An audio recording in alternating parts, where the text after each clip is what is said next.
असा हा नाश्ता फक्त ज्यांना शुगर आहे त्यांच्यासाठी खास आहे. तर हा नाश्ता मी कसा बनवलेला आहे, कसा नाही पुढं पहा. कुठेही व्हिडिओ स्किप न करता व्हिडिओ शेवटपर्यंत नक्की पहा. हे पहा, चटणी पण बनवलेली आहे, वेगळ्या पद्धतीनं बनवलेली आहे. कशी बनवलेली आहे नक्की पहा. चला तर आपण व्हिडिओला सुरुवात करू. नमस्कार, मी रुपाली. माझ्या चॅनलवर तुमचं स्वागत आहे.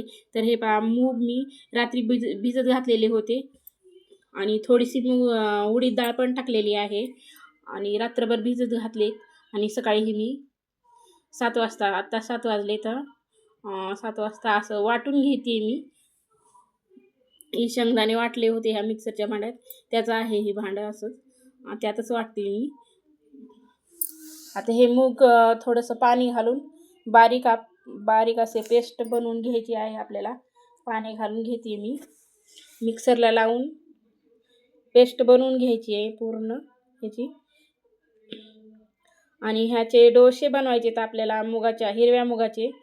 तर खूप छान बनतात, टेस्टी पण बनतात आणि खायला पण असं हेल्दी आणि हलका फुलका नाश्ता आणि पोट पण साफ राहतं ह्यानं. हे पहा, मी असं पेस्ट बनवून घेतलेलं आहे पाणी टाकून थोडंसं. आणि आता बाकीचे राहिले ते मूग, आता ते पण असं वाटून घेते मी, बारीक पेस्ट करून घेते ह्याची. हे पहा, पूर्ण वाटून घेते. खूप छान असं हेल्दी आहे ही नाश्ता, हिरव्या मुगाचा डोसा.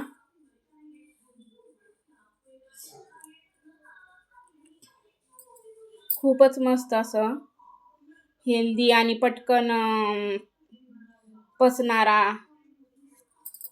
ज्यांना शुगर आहे त्यांना असा नाश्ता खरंच चालू शकतो. तर मी बनवत असते कधी कधी असा नाश्ता त्यांच्यासाठी, आमच्या साठी. तर हे पूर्ण वाटून झालेलं आहे. त्यात मीठ टाकते, साधं मीठ टाकलेलं आहे आणि पुन्हा थोडंसं काळं मीठ टाकलेलं आहे. ते मीठ टाकून मिक्स करून ह्याला आता मी झाकून ठेवणार आहे. हे पहा, पूर्ण मिक्स केलेलं आहे हे मीठ. फक्त मीठ, कुठलाही इनो आणि खायचा सोडा वगैरे काहीच मिक्स करणार नाही. फक्त मीठ टाकून आता हे ठेवून देणार आहे झाकून. हे पहा, पूर्ण मिक्स करून घेतलेलं आहे मीठ. नंतर मुलांना हे पण इडली पण बनवायची होती, त्यांच्यासाठी पण तांदूळ आणि उडीद डाळ अशी पेस्ट करून घेतलेली आहे. त्यासोबतच मी ते वाटल्यानंतर हे वाटून घेतलं. त्यात पण आता मीठ टाकून घेते. साधं मीठ आणि काळं मीठ दोन्ही मिक्स करून टाकते मी. दोन्ही पण मीठ टाकते, कारण काळ्या मिठानं ती टेस्ट चांगली येते. हे पहा, मुलांना इडली बनवायची आहे. आज रविवार म्हणल्यावर काहीतरी स्पेशल लागतंच. आता हे पूर्ण दोन्ही पण मीठ टाकून मिक्स करून ठेवलेत. आता झाकून ठेवते आणि हे आता 2-3 तासानंतर ह्याला बनवायचं आहे मला. आता जवळजवळ 3 तास झालेले. आता हे पहा, चटणी बनवायची आहे मला. हे घेतलेलं आहे आपला पेरू, कोथिंबीर आणि पुदिना आहे.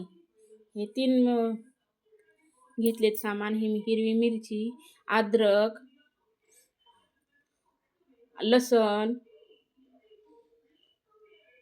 लसण पण टाकून घेते मी. एवढा असा लसण घेतलेला आहे. जिरा पण 1 चमचा टाकते. पहिल्यांदा मी बनवते आहे आज पेरूची चटणी बनवते आहे. हे काळं मीठ, साधं मीठ दोन्ही मिक्स केलेलं आहे. आता हे पेरू घेतलेला आहे. पेरू कसा कट केलेला आहे मी पुढं दाखवते. त्याचं पूर्ण बी काढून घेतलेलं आहे पेरूचं.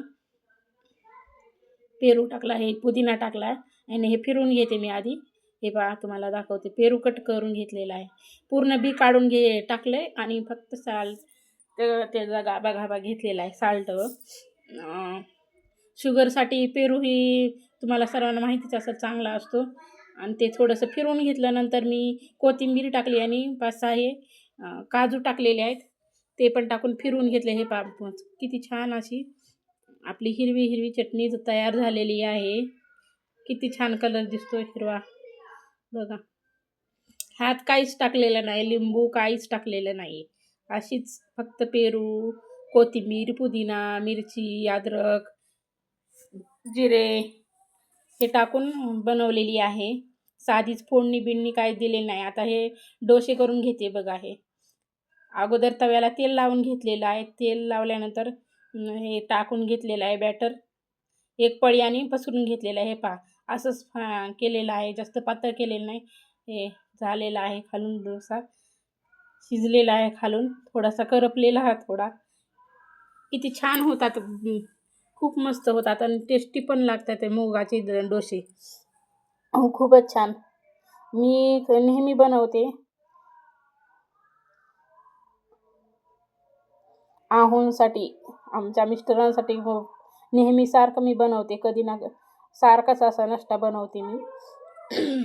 मेन म्हणजे रविवारी पण, रविवार तर खासच असतो. रविवारी वेगवेगळा काहीतरी वेगळंच खायचं असतं त्यांना.